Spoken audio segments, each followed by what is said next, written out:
जय श्री कृष्ण दोस्तों। आप सब जानते हैं कि हर समस्या का एक समाधान है श्रीमद् भगवद गीता। इस संसार की हर एक समस्या का समाधान बताया गया है, क्योंकि इसमें सभी योग समाहित है। कर्म योग, ज्ञान योग, फिर अंत में भक्ति योग का भी भगवान श्री कृष्ण जी ने वर्णन कर दिया है। आजकल की इस व्यस्त और भागदौड़ भरी जिंदगी में चिंताएं, तनाव और समस्याएं लगभग सभी के साथ लगी रहती हैं। कोई भी ऐसा नहीं है जिसे किसी तरह की समस्या न हो। ज्यादातर चिंताओं और तनाव का बोझ हम बिना मतलब ही ढोते रहते हैं। हम समस्याओं के समाधान के बारे में ना सोचकर ज्यादातर समय समस्या के बारे में ही सोचते रहते हैं, जिससे समस्याएं और बढ़ जाती हैं। बार बार और लगातार समस्याओं के बारे में ज्यादा देर तक या रोजाना ही सोचने से समस्या तो कम नहीं होगी, उल्टे हम ही तनावग्रस्त हो जाते हैं। हमारा स्वास्थ्य खराब हो जाता है या हम मानसिक या शारीरिक रूप से अक्षम भी हो सकते हैं।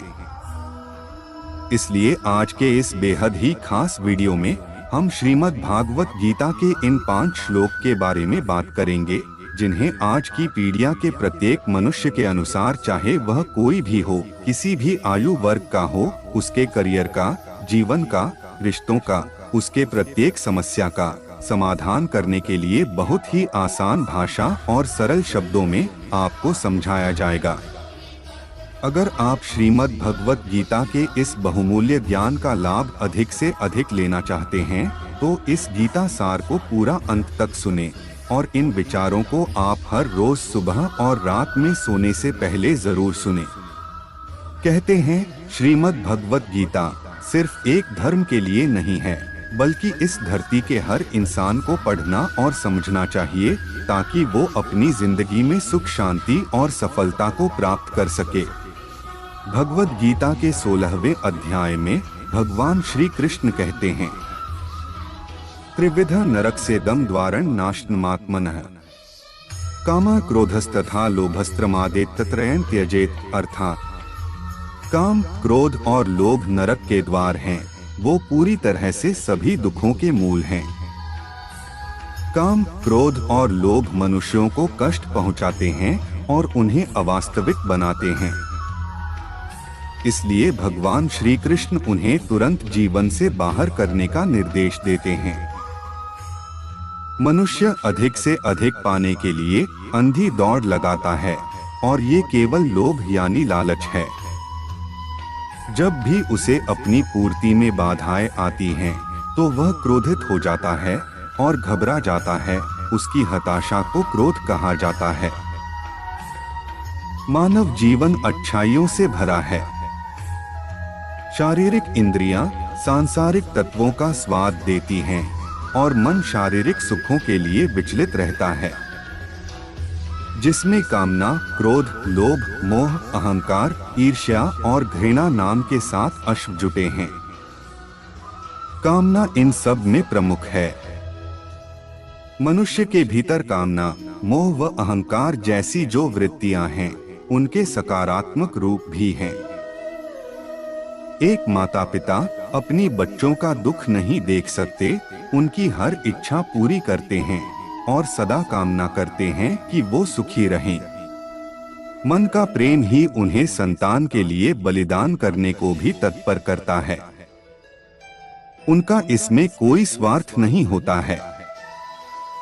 क्रोध मनुष्य का सबसे बड़ा शत्रु है।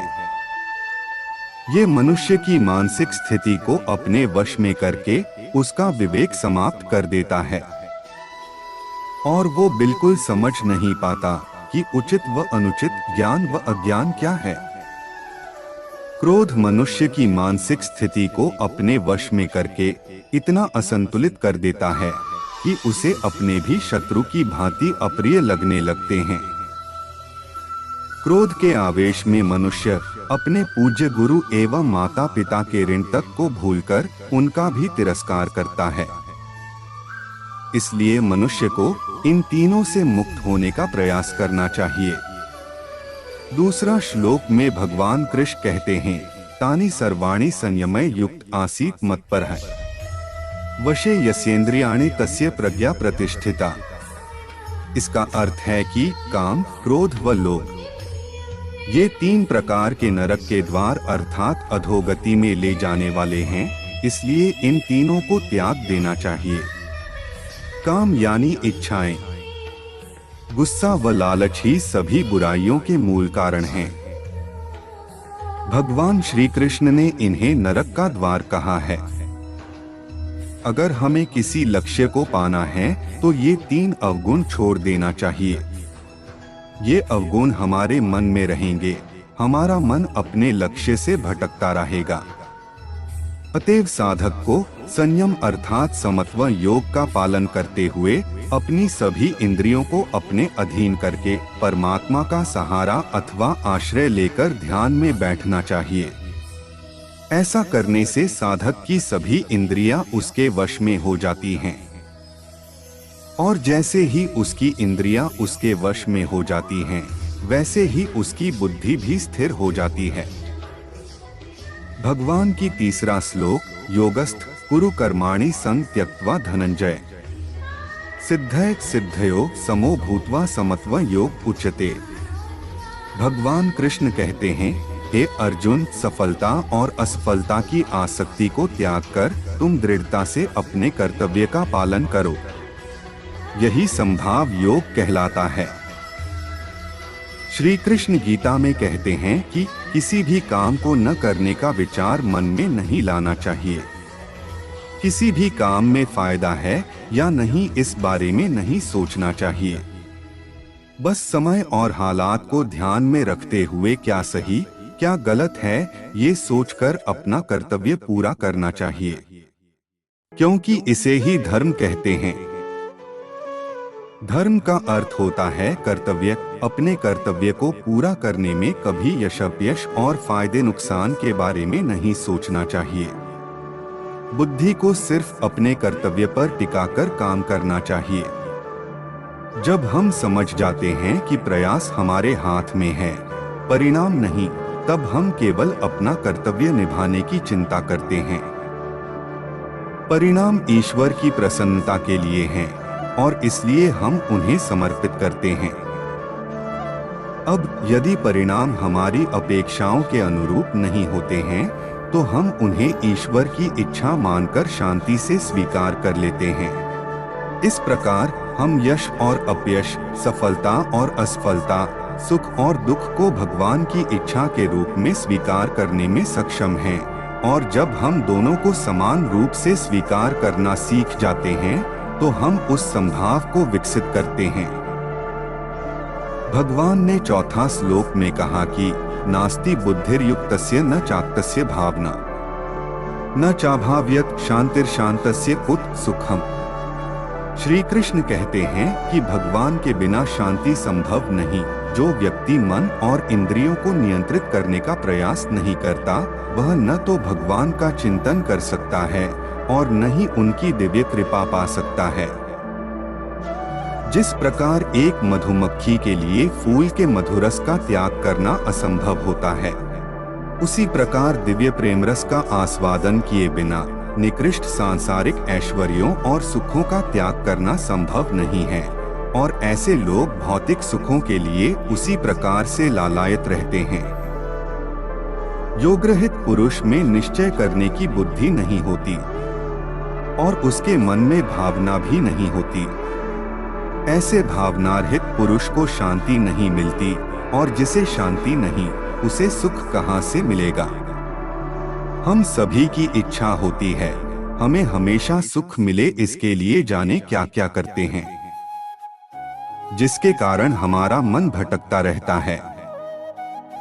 जिस व्यक्ति का मन इंद्रियों यानी धन, वासना, आलस्य आदि में लिप्त है, उसके मन में भावना नहीं होती, और जिस मनुष्य के मन में भावना नहीं होती उसे किसी भी प्रकार से शांति नहीं मिलती, और जिसके मन में शांति न हो उसे सुख कहाँ से प्राप्त होगा। इसलिए सुख पाने के लिए अपने मन को नियंत्रण करना जरूरी होता है। अंत में भगवान कृष्ण के 5वां श्लोक, विहाय कामान यह कर्वान पुमंशर्ति निस्पृह निर्ममो निरहंकार स शांतिमधिगच्छति। भगवान श्री कृष्ण कहते हैं कि मनुष्य को शांति प्राप्त करने के लिए अपने कर्तव्य का ठीक से पालन करना आवश्यक है और इसके लिए उसे अपने मन से लोभ, मेरापन तथा अहंकार के दुखों को दूर करना होगा। परिणामों की चिंता करना और अपना कर्तव्य न निभाना मूर्खता है। कर्तव्य की भावना भविष्य में कभी पछतावा नहीं देगी। यह बेहतर होगा कि आप अपने कर्तव्यों का पालन करें, न कि दूसरों के। यदि कोई व्यक्ति पूर्ण विश्वास और प्रतिबद्धता के साथ अपना धर्म और कर्म ठीक करना समझता है, तो वो हर किसी से समान व्यवहार करता है, अपनी इंद्रियों पर नियंत्रण रखता है और मानता है कि केवल एक ही सर्वोच्च शक्ति है, वो है ईश्वर। वो मानता है कि आत्मा को मोक्ष केवल तभी प्राप्त हो सकता है जब वो परमात्मा में विलीन हो जाए, तभी वह शांतिपूर्ण जीवन जी सकता है। यह सब तब किया जा सकता है जब हम भौतिकवादी दुनिया के प्रति भावनाओं और लगाव को नियंत्रित कर सकें। भगवद गीता में भगवान कृष्ण द्वारा ऐसे कई सुनहरे शब्द कहे गए हैं और अगर हम उनका पालन करना शुरू कर दें तो हर समस्या का समाधान हो जाएगा। भगवान कभी भी बिना चाबी के ताले नहीं बनाते हैं और भगवद गीता हम सभी मनुष्यों के लिए कुंजी है दुनिया में समस्याओं का ताला खोलने के लिए। इसलिए भगवद गीता का अनुसरण करना शुरू करें और न केवल अपने आप में बल्कि अपने आसपास के वातावरण में भी अंतर देखें। धन्यवाद दोस्तों, आपका समय देने के लिए। यह वीडियो देखने के लिए शुक्रिया। हमें आशा है कि यह वीडियो आपको पसंद आया होगा और आपने कुछ नया सीखा होगा। हमारे चैनल पर और भी ऐसे रोचक और मजेदार वीडियो हैं। इन्हें देखने के लिए हमारे चैनल को सब्सक्राइब करें और बेल आइकन दबाएं ताकि आप हमारी नवीनतम अपडेट्स से अपडेट रहें। फिर मिलेंगे एक नए वीडियो के साथ। धन्यवाद। जय श्री कृष्णा।